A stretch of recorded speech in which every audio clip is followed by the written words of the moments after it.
This is Suzhou in eastern China. And this is the French city of Lyon. For nearly 5,000 years, Suzhou has been one of China's renowned silk centers. I will find out how this treasured material has shaped the fortune of this city and the world. Here in France, the lust for shimmering luxury led to Lyon, of all places, becoming one of the greatest silk weaving centres on earth. I'll meet the artisans keeping the craft alive. Welcome to Crossing Cultures. Join us as we explore the ancient ties that bind both China and Europe.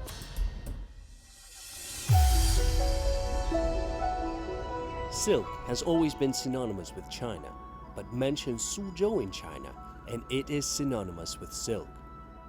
Known as the Venice of the East, grand canals and gardens are a lasting reminder of the wealth the city amassed through its trade with the rest of the world.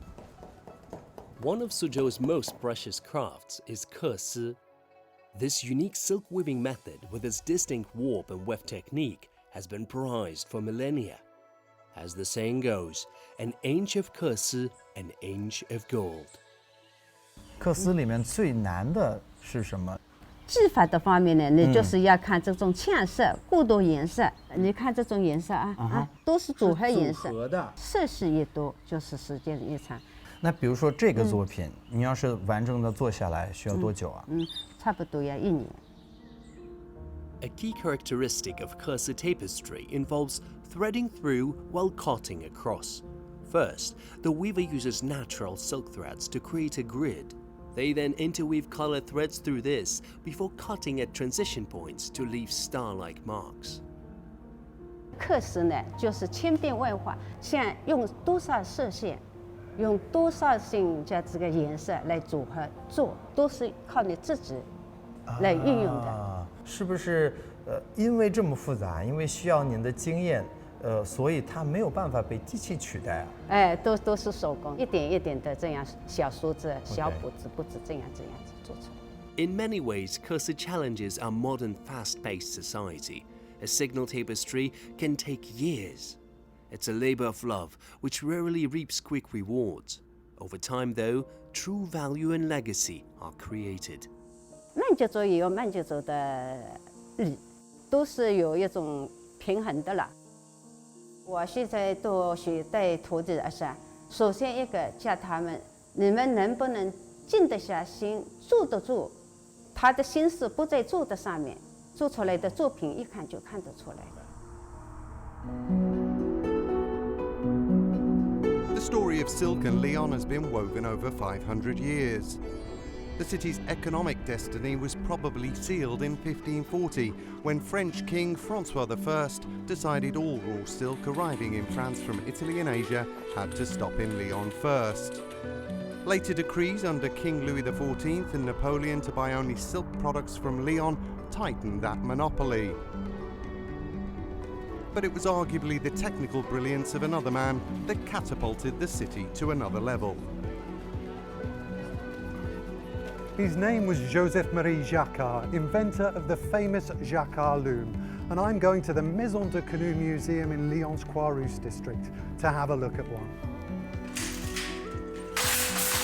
Bonjour Philibert, enchanté. Bonjour, bienvenue. I'm guessing this is the famous Jacquard loom.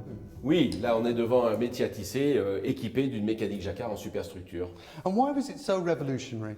Avant Jacquard, il fallait 2 personnes pour tisser. Il fallait le tisseur, comme je le suis, et puis il y avait un assistant, une assistante sur le côté qui devait tirer sur des cordes pour faire lever les fils de chaîne. Eh bien, cette opération de levage se fait maintenant avec la mécanique Jacquard. Et si c'est fatigant quand même de tisser toute la journée en appuyant sur la pédale, ça l'est moins que d'avoir à tirer sur les cordes. And I've heard some people say it was the first ever computer. What do you think about that? Je suis assez d'accord avec cette idée, puisque la mécanique Jacquard est composée de 2 éléments, la carte perforée, qui est le programme du dessin, et qui est le système binaire, trou, pas trou, 1, 0. Et la machine va lire cette carte perforée, ce qui va correspondre à un fil levé ou pas levé. This wouldn't be a French story without a revolution, and the revolts by the city's canoe or weavers were also a catalyst for an era of social movement that brought about fairer rights for workers. But silk shaped Lyon in other ways too. One of the most obvious is its architecture, especially the many secret passageways that crisscross the city, known locally as traboules. These allowed weavers and other merchants to carry their goods quickly. At its height, Lyon's silk weaving industry employed nearly 30,000 people. Today, it's a much more exclusive club.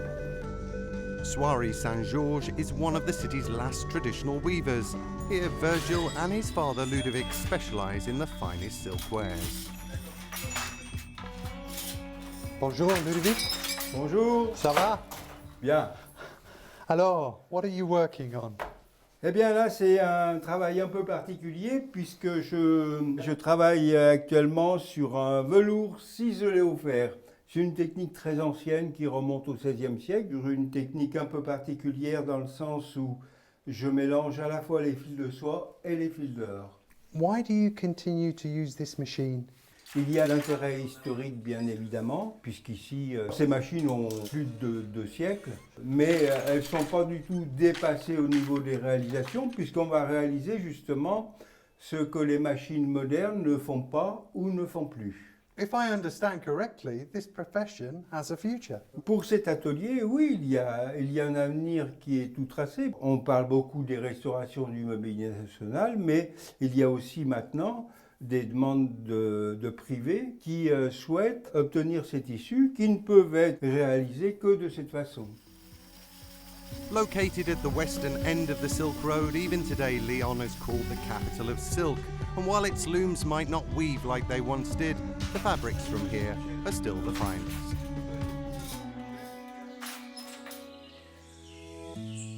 To this day, Suzhou is a major silk center. Its enduring success is thanks, in part, to the mulberry tree. This favorite food of silkworms thrives in this part of China. 这里是我们的养蚕大棚，因为蚕宝宝它的主要粮食就是我们的桑叶，这条就是我们的蚕宝宝。